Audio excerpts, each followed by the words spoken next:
Ladies and gentlemen, good morning. Thanks to the gentleman who made us do all these exercises. At the beginning of a boring topic, but I hope it's thoughtful. That's all that I can bring to the table. And thanks very much, Hoshi, for this generous introduction and getting me over from Calcutta on a holiday for this one day to my home city, Bangalore. It's always lovely to be in Bangalore, and believe me, the pollution levels show. Unfortunately, I'm not too well because of that, but we'll still try and see what best we can do. So the topic of the day today, I was told, is the magical Indian economy. Some call it the booming Indian economy, and a CFO's perspective. I could have taken it in multiple directions, as some of my writings would show, but I decided to stick to the script, which is a CFO's perspective. Many years ago, for a very long period of time, I was on the other side of the table, so I know exactly what it means. Things are changing, and I hope it changes for the better. When talking of perspectives, there are three personal experiences I'd like to share so that you understand where this perspective is coming from. It's surely helped shape my perspective as a CFO and as a human being later on in life. And that's what you will see through the rest of the presentation, so that is important. The first one is when I was a 5-year-old, my grandfather used to take me on walks and shower me with proverbs of all kinds. Looking back today, I know that each and one of those proverbs were right. The one which is relevant for this topic, and of course generally speaking too, is the one from Aristotle. The more you know, the more you don't know what you know. It's sort of, that's the problem. In a world of instant gratification and news today, we all tend to look at one small element, look up Google and Wikipedia, and that's knowledge. Actually, that is the problem, and people in decision-making capacities need to know what you don't know. Only then will the humility come. The second one, I've not got a slide on it because it's from a business icon who I worked with, and he's a very private person, so he doesn't want his name anywhere, so I'm not putting up a slide. But I'll tell you what he told me. When he was hiring me as a CFO way back in 1995, I was all of 35 at that time. He said, Mr. Roy, I will drive the car very fast, being the leader of the organization. But I want a CFO. No, sorry, but I can drive fast only if I know the brakes are working fine. And that is the role I expect the CFO to play. Challenge me, challenge my business managers, bring different perspectives. Don't get swayed away with the crowd. It's a learning which stayed with me for life. Not many business leaders are like this, unfortunately. I was talking to a gentleman this morning here. He seems to have a boss who is similar. You're very lucky. But as a community, as a CFO's community, this is our primary role, to question, look at perspectives, and bring a balanced perspective to the decision making. The third one, at the age of 39, I took a 1-year break and went to London Business School for the Sloan Fellowship to do a master's program in management. I was already at that time the finance director for Asia Pacific of a large company, Eveready. And everybody in the room were equally or more qualified. The age bracket of the program was about 38 to 50. So people had achieved various things in life at that time. And we all came in saying we know everything. Of course, fine. And the first slide which was put up by our dean, the first day one, was this slide, which is really profound, which is basically saying that life is lived forward but understood backwards. the level of humility which this brings in once this sinks in is the fact that once we are going through life, we hardly know what we are doing. And if we have somebody who has had the wisdom to interpret what's happening, that can be an unbeatable combination. So that's the reason Chandragupta Maurya had Chanakya, huge age difference, and wisdom, of course. I mean, not only age difference, wisdom. Xingtsang had Confucius, and so on and so forth. This was another life-turning thing which was given on day one of this loan program to us. Okay, so let's get to the crystal balls. The only thing I always say, predicting the future is a fool's game. You hear that all the time on CNBC or anywhere else, people trying to predict stock prices, this, that, and the other. It's a fool's game. The only thing we know about the future is we do not know. And I had occasion to meet Scott McNealy in year 2000. It's the Sun Microsystems founder. For those of you, he's sort of retired now. So he had told me something very profound at that time. He said, Mr. Roy, planning to the nth degree of freedom, which is what our community does, is no longer a sustainable advantage. It's necessary. You need a framework, but it's no longer a sustainable advantage. It's not going to be a sustainable advantage. What will be a sustainable advantage is adaptability and resilience to change. Because the world is moving so fast, it's going to move so fast, that you have to know how to adapt and be resilient. Life-changing words for me at the age of 39, 40 at that time.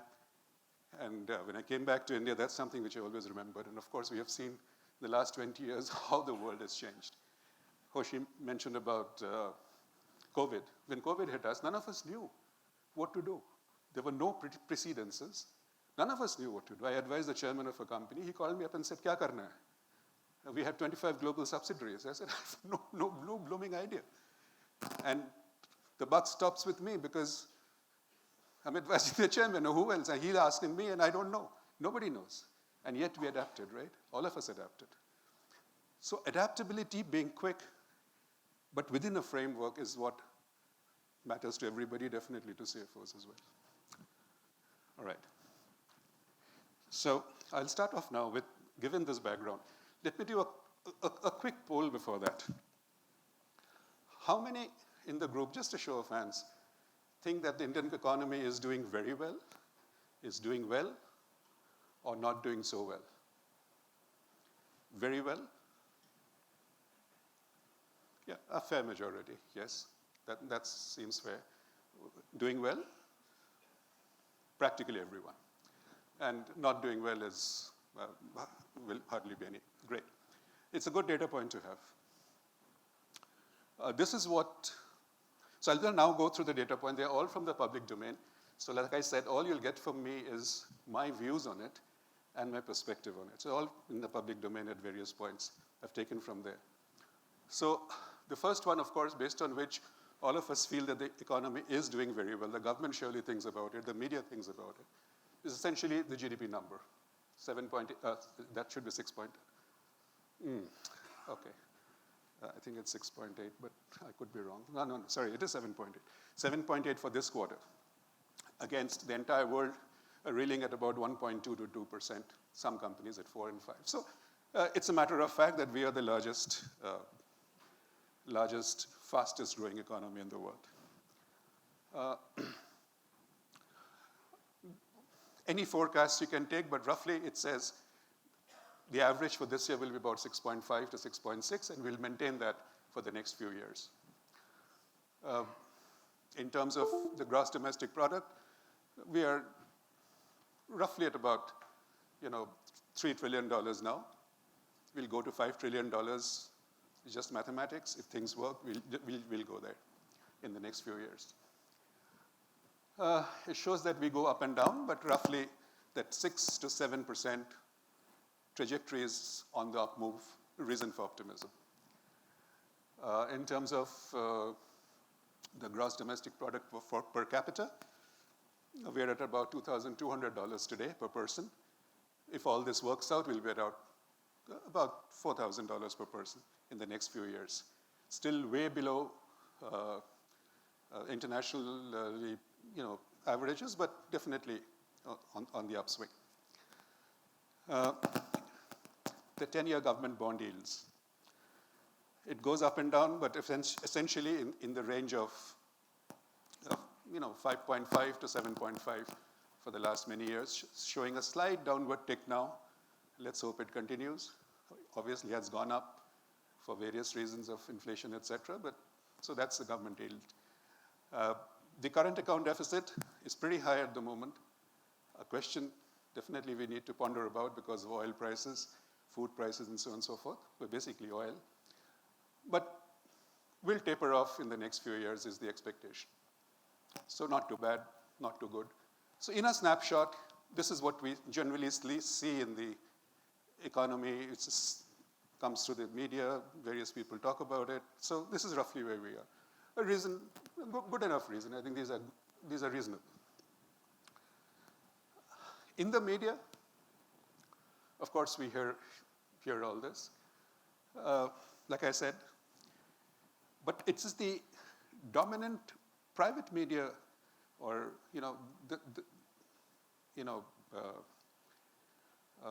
talk which we get. Is that what I have a problem with? I personally have a problem with, which says things of this nature. Now, let's see. If all this is true, then let's start asking the questions.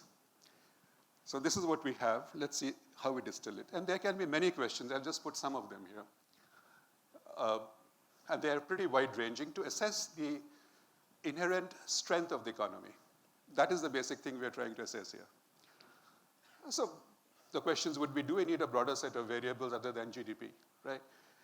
What are the income levels, employment levels, inflation, how it's behaving, levels of poverty and inequality, where are we on that? What are the health and education parameters of our human capital? Financial stability of banks, of the system in particular, but of banks. Most importantly, is the economy transitioning in a phased and planned manner from being a largely agricultural economy to a manufacturing and then to services? Is that transition happening properly? Because that has huge implications. How are we doing on corruption, cronyism, the entire market structure of India, the market structure in terms of competition? What is the Competition Commission up to? Those sort of things. There are many more questions, but these are some which will give us an indication. And like I said, if we go into each one of them, it will take at least 2 days, if not more. So in the limited time, I will give you a flavor of maybe 2 of them so that it can get us thinking. This whole thing is about GDP, right? The whole thing is about GDP. GDP growth has been very good, 7.8%, etc. Now, there are a few questions here. The unorganized sector in India, which is 94% of the overall economy of the country, 94%. Formal is 6. That is not captured at actuals in the GDP number. It is not at actuals. It's a proxy, a statistical proxy on the growth of the organized sector. So if the organized sector is doing well, 6%, it is assumed by a statistical formula that 94% of the economy is also doing well, right? And this is a statistical number over the past many years, many decades, that has been the number. No problem with that. The problem is, post-demonetization, the unorganized sector has been demolished. MSMEs in particular, we know that. And we are formalizing the economy as well. So this shrinkage in the unorganized sector is being actually shown as a growth number because of the organized sector is actually doing very well. This is a definition very few people will talk about. This is a definitional error or need to change it. The second issue is, as you know, in GDP, when we say GDP, what does it mean essentially at a high level? I am spending something and you are buying it. Or rather, I am making something and you are buying it. So SAP makes something, you buy it. So one is a buyer, one is a seller. So that's the factor. The factor cost is the income side. So SAP's income will show I sold 100 rupees worth of stuff.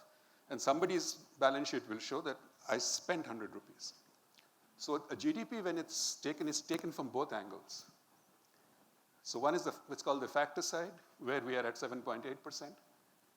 And one is at the expenditure side, where strangely, it shows only 1.8%. Now there's always a gap. There is a statistical gap, and that is explained. We have had no explanations in the last 2 years, none whatsoever, of why this gap is so large. But these are Government of India figures. 7.8. We have chosen to go by 7.8. Many countries, UK, Australia, Switzerland, many countries, they take an average in between. So just to get a flavor right, I went to the US Bureau of Economic Administration figures to see what, if I apply their method, how much does our thing come to? It comes to around 4.5%. So the gap between 4.5 and 7.8 is also large. So the point is, celebrate the economy, but know what the GDP number means, actually means. The third way of looking at it is the lived reality of basically employment and poverty. Manrega, a scheme we all know about, we all contribute to as taxpayers. Manrega, as you know, was made to guarantee employment, to alleviate extreme poverty. So it is not employment which you and I will be able to do. It's extremely hard employment at subsistence wages. So the wages are given are minimum wages. And you have to work hard in the sun and do manual work, which is damn tough. So people don't go for Manrega necessarily. You only go as a last resort. That is the basic thing about Manrega. This quarter, in which we showed our highest growth, the Manrega employment, again as per government data, went up to 80 million people. 80 million people, the highest ever. And just to give you a perspective, all the companies in the stock exchanges listed on NSE, all employ 8 million people. So this is the perspective. 80 million people went for Manrega this quarter. So something is wrong somewhere. So we need to beware of that. In 2019, this is the famous thing which got flashed all over the media as well. So the railways advertised for 35,000 jobs. There were 12.5 million applicants. And finally, even the 35,000 jobs got cancelled. And there were railway strikes, there were all sorts of things which happened at that time. So there's a lived reality aspect of GDP growth and prosperity which we seem to, which we need to imbibe and understand when we say the health of the economy. Whose country are we talking about? My world, your world, there are all these sort of issues. So we need to understand that. So the obsession with GDP, to my mind, on poverty, the question on poverty and inequality is why continue with free rations for the last 4 years, or for the last 4 years. We're spending a huge amount of money on that. Why continue? Everything is so fine. 6,000 to farmers for the last 5 years. Per capita GDP of India is still 138 in the world. I said the number will go up substantially, but even now, it's 138 globally, which is 5 times that of China. China has 5 times and Korea has 20x. Both countries, remember, were poorer than us when we started the journey in 1948. Poorer than us. So, and this is where there we are at the moment. So fundamentally, there are some economists, very few, who have started talking about measuring the median GDP as the measure for prosperity. It would make sense to people like you and me because the median will show where really we are prosperous or not. We don't measure it today. But very few, handful of economists have started talking about it. Robert Solow, who got the Nobel for economic growth, He coined the word GDP, by the way. He said headline GDP is not a holistic indicator of health of economy. This is there in his books. We have read all that the time we were reading economics. He said headline GDP is not the measure of growth, measure of prosperity. Our own RBI data today, shows that the relationship of GDP with jobs has declined over the last 3 decades, right?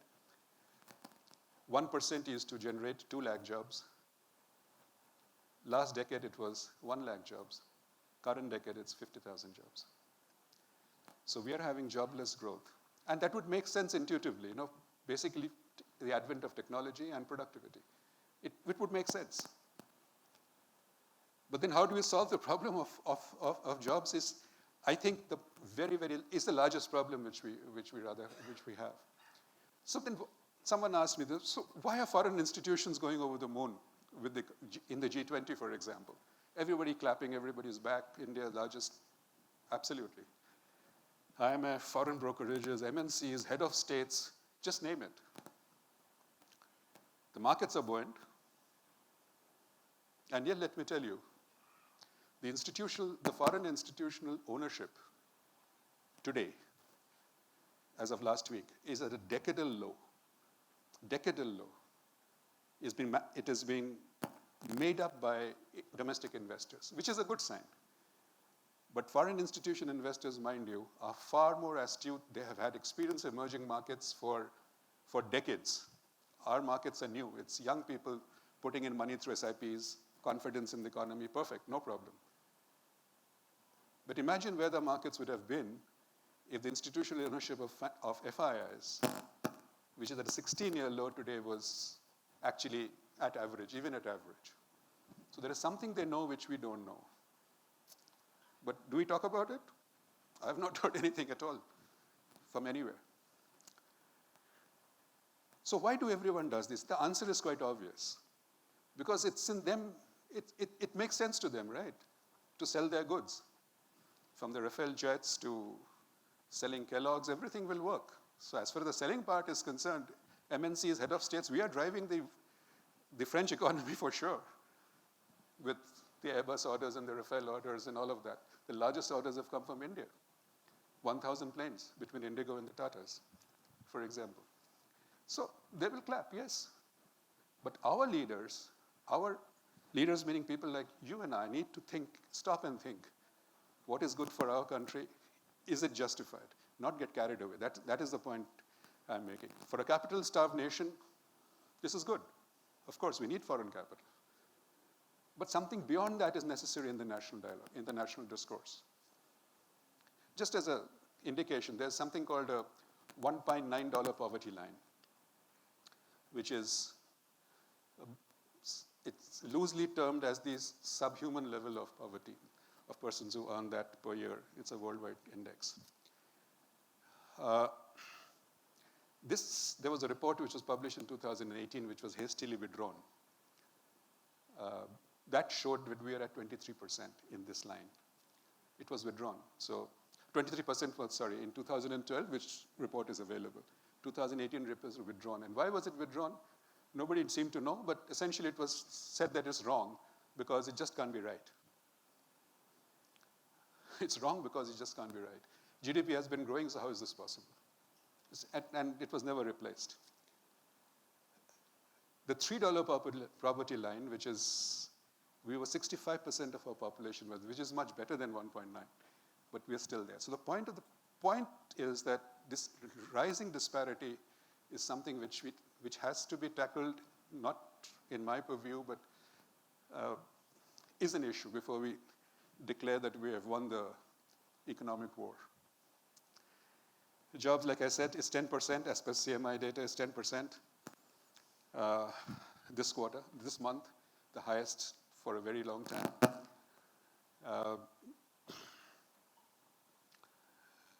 It's always consistently been in that area, so there's nothing much to speak about. But there are spin doctors, by the way, who are at work. Some economists of one of the largest banks, said that the government data, which is instead of 10, is actually 3.2%, apparently.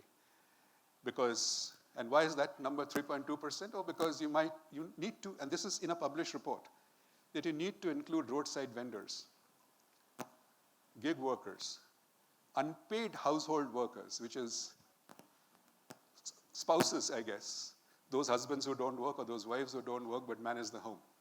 Unpaid household workers, they need to be considered in the GDP number. You know, there are no debates anymore in the media. I've stopped going for most of the TV debates because it's of no use. These are coming out in regular reports, like I said, of India's largest bank. One guy says the labor force, after 30, you should join the labor force, you should consider only after they age 30 years. Today, when you do unemployment, you're taken for 15 years onwards, because India is a poor country, people start working from 15. But no, till 30 they are studying.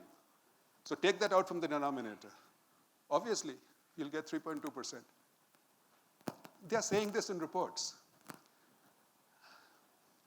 The net issue is, I mean, you can say whatever you want, but the net issue is that there have been no jobs created in the last decade. And we need it, and we need 200 million jobs in the next 10 years, to reach that level which I talked about. And the core problem is obviously jobless GDP growth. One more data point, the labor participation in India today has dropped to 40%. And China, Bangladesh the numbers are there, 68, 57%. This is a ticking time bomb. Make no mistake about it. Now, if we have to find a solution to this, obviously some understanding of history is required, so I'll just touch on a few historical slides. So this basically shows the three employing sectors: agriculture, industry, and services. And like any poor country, from agriculture, we move to manufacturing and then go to services. That is the general path the countries have taken. So our agriculture has come down, as you can see, from 49 to 43%, even higher earlier. Services has gone up, but they've gone into low value-added services, which is fine, like BPOs and very, very low value-added services, courier services and all of that. And that's why people have become, but we have skipped that manufacturing thing is sort of constant. It's sort of constant. And why is that important? Because most economists seem to agree on this, that we lost out on this jobs thing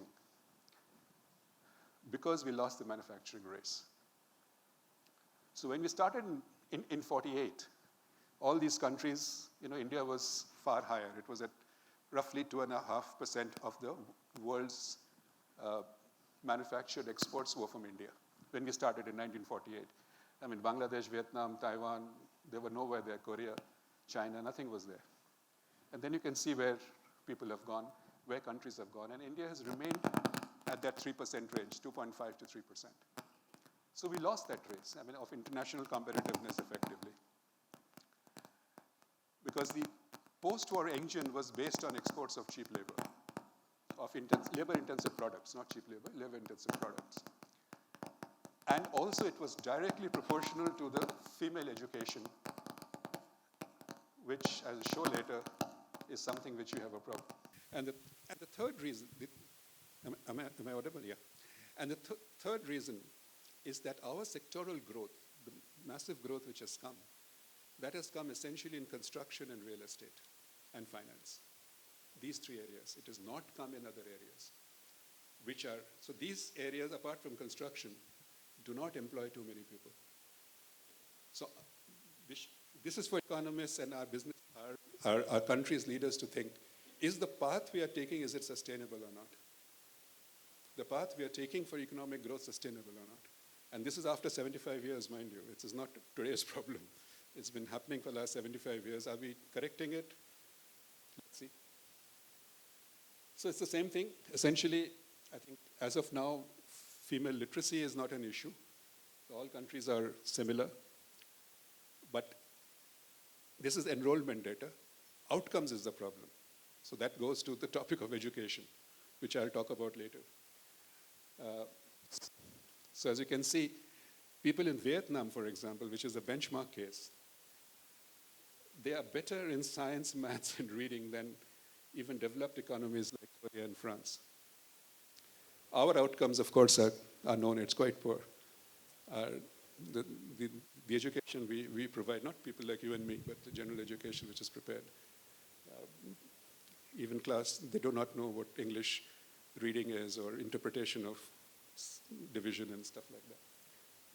And therefore, the female participation rate you see in India has dipped sharply. It's about 80% now, it's sharply. Not a good sign for manufacturing and those sort of exports. Okay. This is the same thing I told you about. So our growth has essentially come from finance and real estate. Manufacturing has been steady. Construction has gone up. This creates its own problems. Do we need a new development model? I think that's the basic question which our economic leaders need to talk about, ask about. I don't see that in the public domain ever, but hopefully some work is going in that direction. Or let's follow the time-tested model, which is high domestic savings, augmented by foreign capital. You accumulate capital, you pay large, low labor with basic education, so the education levels go up, and then export it out. This is the time-tested model of all these countries. And but then you migrate from agricultural labor to urban manufacturing. You don't go directly to services. Service is a different game altogether. We have gone there, which is fine, but this transition is the time-tested model. So, but to do that, we have enough issues, which I think as CFOs, most of us know. Insufficient allocation of capital, you have issues of very ambivalent attitudes towards protectionism and contempt. So tariffs keep going up and down, regressive taxation, which we always face, complex compliances, labor laws, we can just go on and on. So these need to get corrected. Unless these are corrected, the first one will not happen. So the new PLI policy, I think I'll just touch upon it a bit, but lots is spoken about it. The PLI policy, I think, is a step, therefore, perhaps in the right direction. But, again, there's a but, unfortunately. We are doing the PLI at the low value-added end.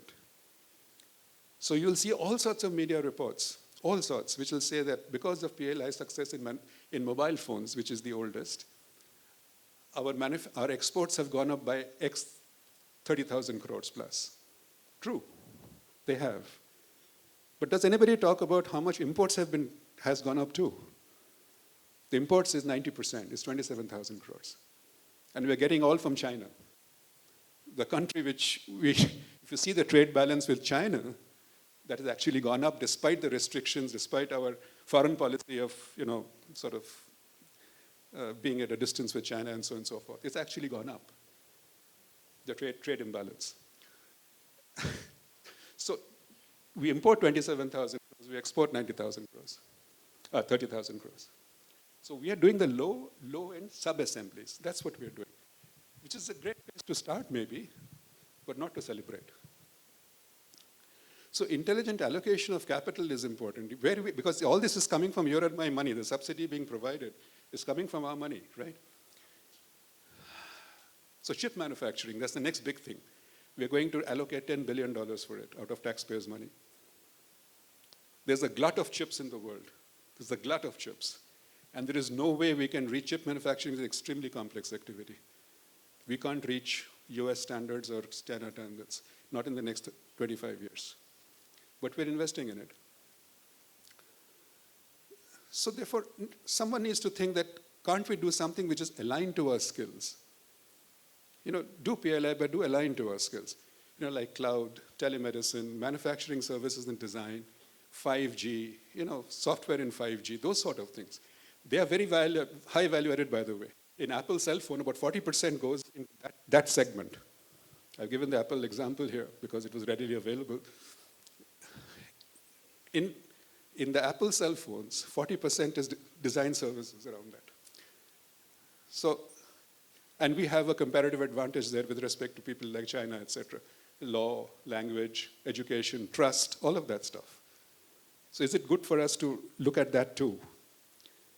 So net point is that, while celebration is good, new era China type of macroeconomic performance which it showed from 1980 to 2015, or 2015, thereabouts, that is not there here. Take it from me, it is not there yet. And I'm willing to debate this with anyone who's willing to sit across coffee. I put up this slide specifically because our success sectors, and most of us belong to this, is IT and pharma, at least in Bangalore. I am a product of the IT sector. Our growth has been because of the IT sector and pharma. These are the two places where we had maximum advantage in terms of comparative advantage. But the world is catching up. You can see the figures. Figures will speak for themselves. See where China was 10 years ago and see where we are. And they've taken this up despite not knowing English, despite having trust issues. Their colleges today, the education system, they revamped it in the mid-90s, are producing enough and more engineers. So their share in world exports, just see how it's growing up. So our comparative advantage sort of is at some degree of challenge, let's say. It's not that it's all hunky-dory, going to be hunky-dory in IT and pharma as well, which is we are the leaders. One quick one on market structure. I talked about competition commission of our institutions. So it's an observation. I don't have good data on this to give an opinion, whether it's planned or is it by chance. Does not seem to be by chance because we are rapidly transforming to less competition, despite having a competition commission, which we have heard nothing about for the last X number of years. I very closely follow these things. So when PVR took over Inox and basically became a monopoly, I had not expected the competition commission to give it a go through, but it did. And we are seeing this all across, from Airtel Jio to Indigo Tatas, Adani's, Flipkart, all of them. There are many, many more I can add here. So India is transforming to a duopoly, monopoly sort of, it seems it's transforming. What it does to us is quite obvious in terms of prices. Not a good thing for us as consumers, but this seems to be the trend. There are many more questions. I'll just stop here, but there are many more questions. For example, I talked about savings being the route to growth, economic growth. Our savings are the lowest in 50 years today. Lowest as a country. It used to be, it is 5% of GDP against 8% pre-COVID and 25% even just 12 years ago. So the entire growth is being funded by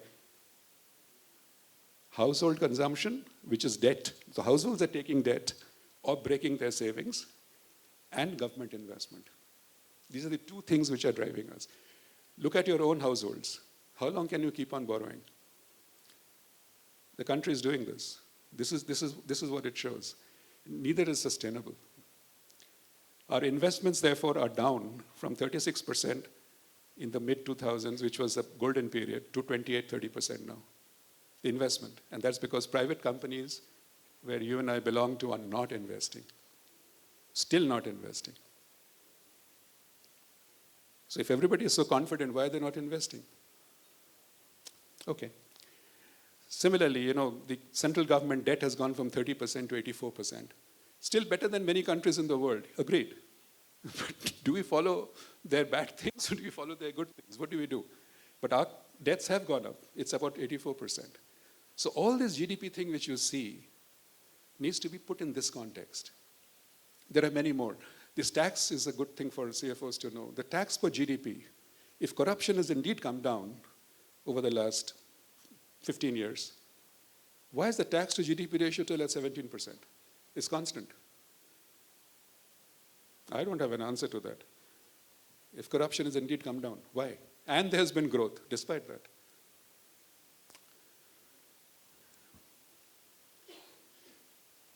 A quick slide on the other big issue which is necessary for the economy to do well, which is governance. I mean, this, I think most of us know, but it's good to see it in figures. You can see the campaign expenses for elections to the Indian Parliament. have steadily gone up and overtaken that of the US in the last so many years, the campaign expenses. And as you know, campaign expenses in India are confidential. By law now, we say anyone can contribute anything, so. And the share of elected members in parliament with pending criminal cases, just look at the slide, 2004. This is elected members of parliament with pending criminal cases.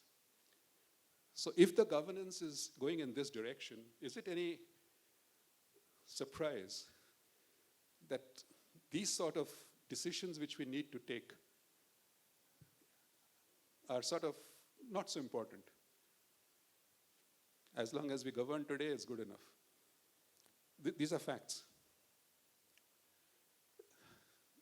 That was India. Now, India survives in a global environment.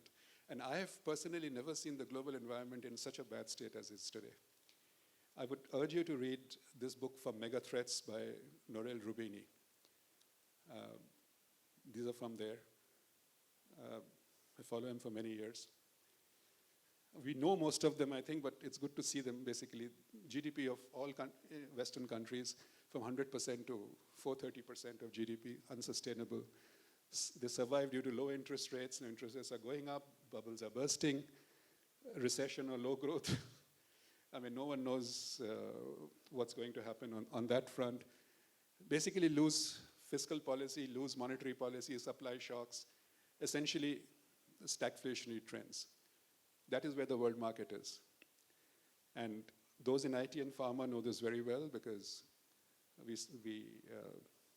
see that on every day. It's only our foreign exchange which is saving us, the decline in the foreign exchange.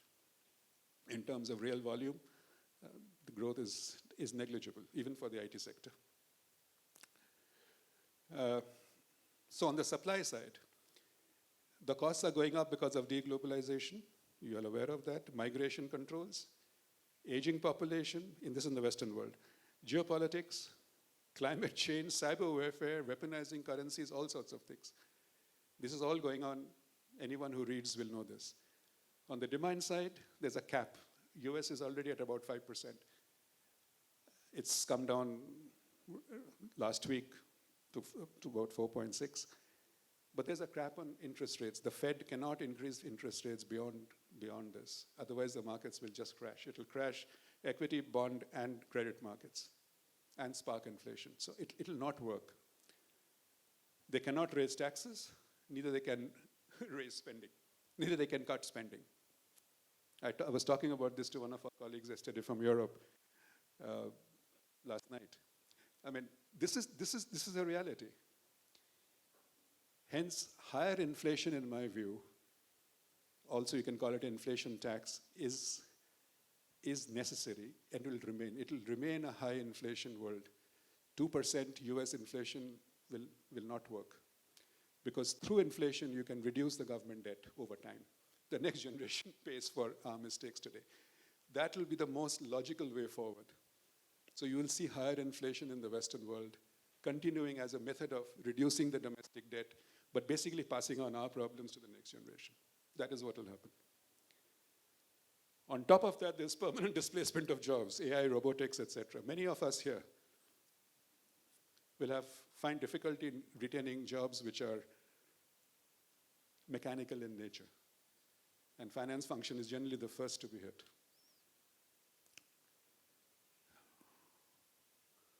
So there's a large public debt.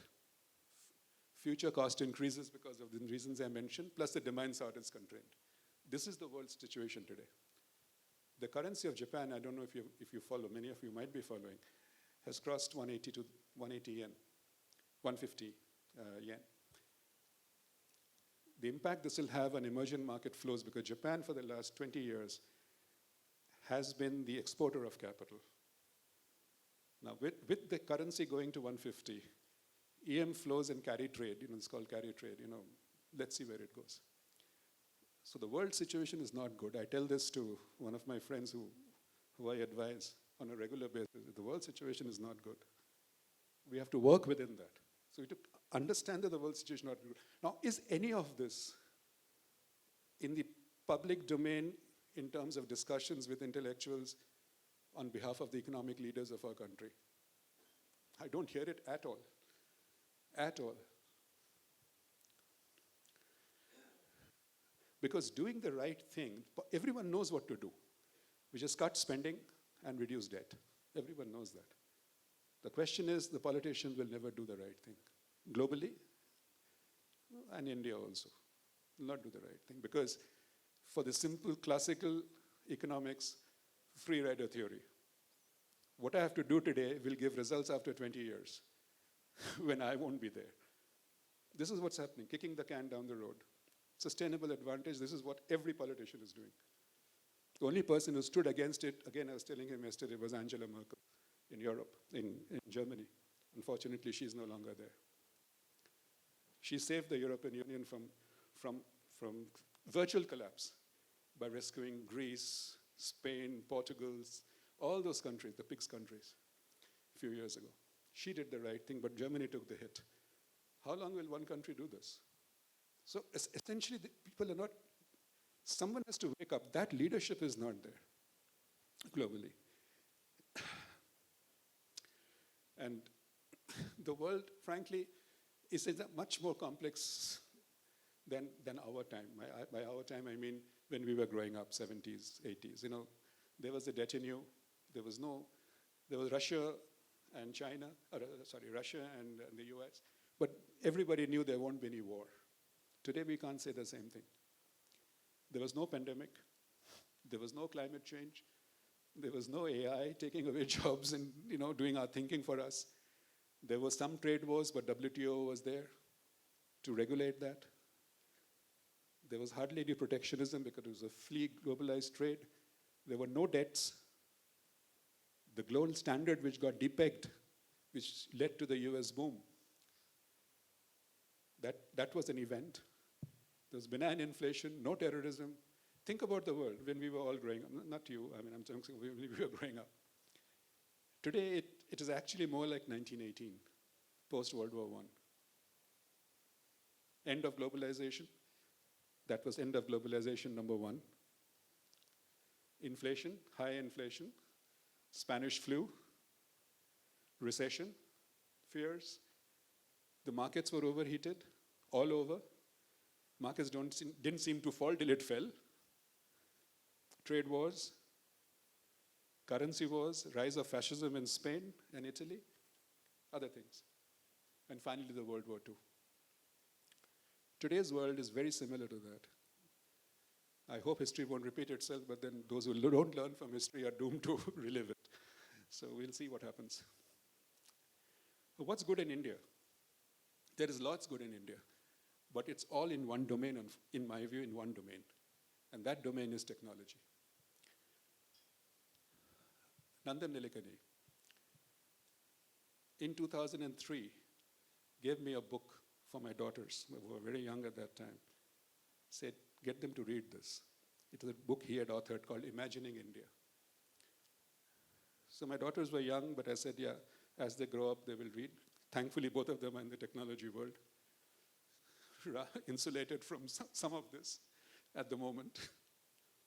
He had written this book. It went over my head, but it sounded like a pipe dream.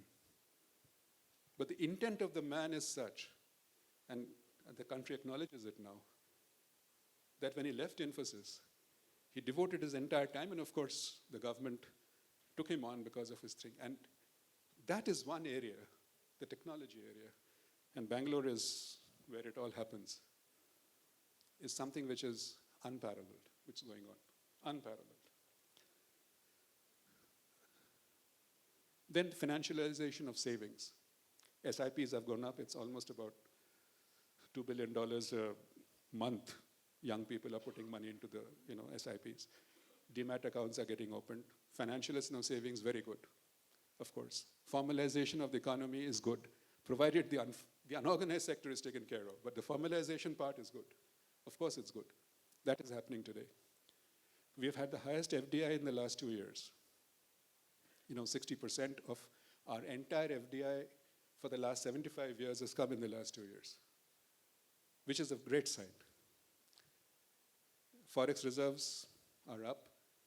It's good for the moment, but then, of course, They are hot flows as well. So we'll see, but FDIs are good. So the good thing about the foreign FDIs are 93% came from the open route, which means no approvals were required. And it came from 162 countries. So which means it's very broad-based. Very good. These are good signs. There's no question. There's a premiumization which you see about on flats, cars. So the expensive ones are selling fast. In Gurgaon, a flat sells for 50 crores. It just sells. In Bombay, one of my colleagues bought something for 85 crores. I mean, the numbers you can't even think of. The drop of a hat, he just buys it. Somebody sells the Flipkart order. The Bansal sold, a young boy, he sold it for whatever, 50 crores in Bangalore. So premiumization is taking place, which is again good for our part of India.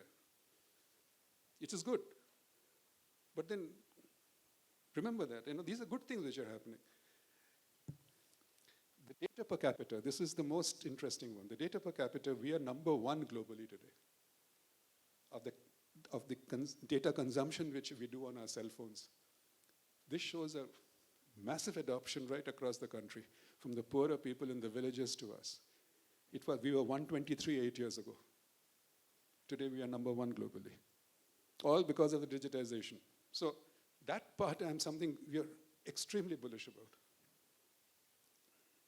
So the whole digital society I talked about, which we all know, the Jandar, Aadhaar, KYC, banks, mobile, DBT, NPCI, and now ONDC. ONDC will essentially completely break down e-commerce as we know it. And it's an amazing initiative. So the reason for this is, as Ranjan says in that book, and he had explained this personally to me at that time, it flew over my head, but effectively at that time he had conceived of the architecture, and it's there in that book, please read it, that our strength, India's strength, despite all its problems, is essentially human capital.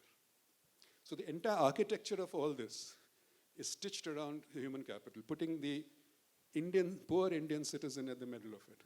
So if you see what ONDC is doing, just a quick example, what ONDC is doing. Amazon and Flipkart are there, right? But if there's a poor fellow, who, let's say a lady who likes to cook, for example, or something, anyone can become a supplier with ONDC coming in a couple of years. And anybody can be a buyer. And anyone can do the logistics. Anyone can do the financing. All that happens together without a platform dictating terms. So this unbundling of e-commerce is something which is a very big movement, which is now happening. Of course, we all know UPI, etc. So the transformative impact of this architecture was localized solutions with interoperability through networks. Every solution needs to talk to everyone else, which it is doing. It's an amazing feat. And small solutions, you and I can make a solution which will talk to somebody else and I start selling a product.